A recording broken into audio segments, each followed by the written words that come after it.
Həmçinin gözəl bir fayda idi toxunaq. Yəni, baxın, dua ikinci dərəcəli bir seçim deyil.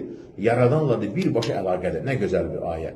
Rəbbiniz buyurdu, mənə dua edin, sizə cavab vereyim. Qafir surəsi 60-cı ayə. Yəni, dua zəiflik deyil. Əksinə, gücün ən yüksək mərtəbələrindən biridir. Çünki insan əlini hər şeyin sahibi olan Allaha qaldırır. Hər zaman duaya belə yaxınlaş. Yəni, Allah təkcə eşitməyi vəd etmir, həm də cavab verməyi vəd edir.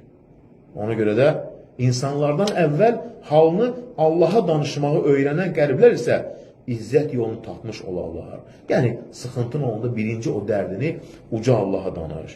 Yəni, dua sadəcə bir arzu deyil. O, təslimiyyət, Allaha boyun əymə, Allahla bağ qurmaqdır.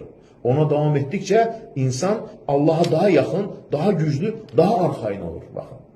Ona görə duaya belə davam etmək lazım. Sadəcə istəyi əldə etmək niyyəti ilə deyil. Mən Rəbbimə yaxınlaşıram, qəlbimi Rəbbimə bağlayıram.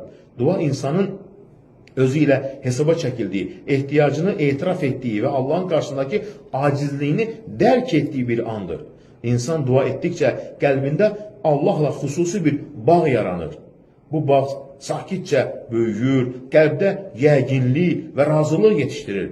Elə bir razılıq ki, artıq dünyada heç nə onun əvəzini verə bilməz. Ona görə deyir ki, Allah Teala kimə dua qapısını açıbsa, ona Allah xeyir qapısını açıb və Allah onun istədiyini verəcək. Nə deməkdir bu? Hər kəs deyə dua edirəm. Bəli, hər kəs dua edir. Nə zaman? Sıxıntı anında, problem anında. Amma əsl mömin sıxıntını gözləməz, problemi gözləməz. Elə əvvəlcədən dua edər.